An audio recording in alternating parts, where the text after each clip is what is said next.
The sale of Jadon Sancho is a key piece of business Manchester United need to do this summer if they're going to have the cash to strengthen their squad. In this video, we'll cover probably the only way United will be able to sell Sancho this window and why reports say they're holding out for 25 million. Sancho hasn't played for United in nearly 2 years after a public falling out with the club's hierarchy. This saw him leave on loans to Dortmund and Chelsea. He has 1 year remaining on his contract and fans are calling for him to be sold. However, if we wish to understand the problem, we must think like an accountant.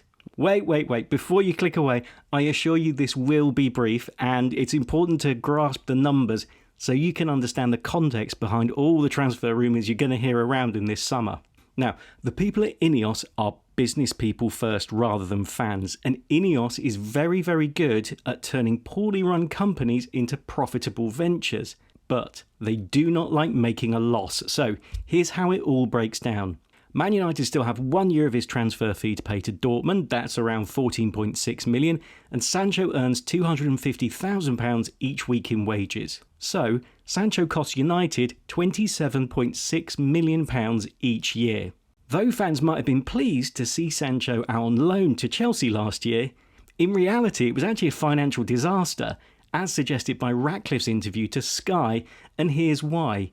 Chelsea only paid 40% of Sancho's wages and a £5 million penalty for not signing the winger.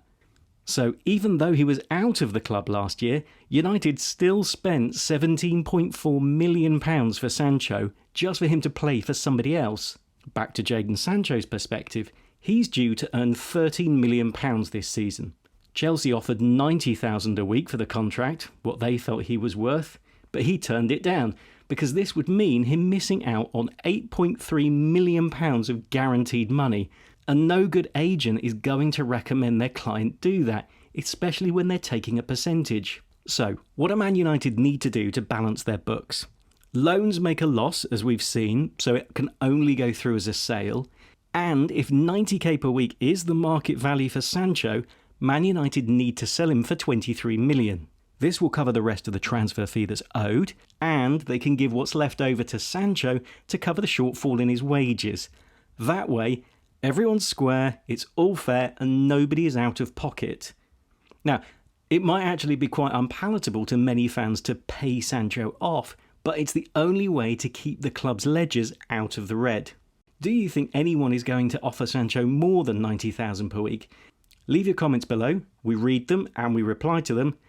And don't forget to subscribe to the channel for more context behind this upcoming transfer window. And check out more of our videos, including how Wrexham can win promotion to the Premier League this season.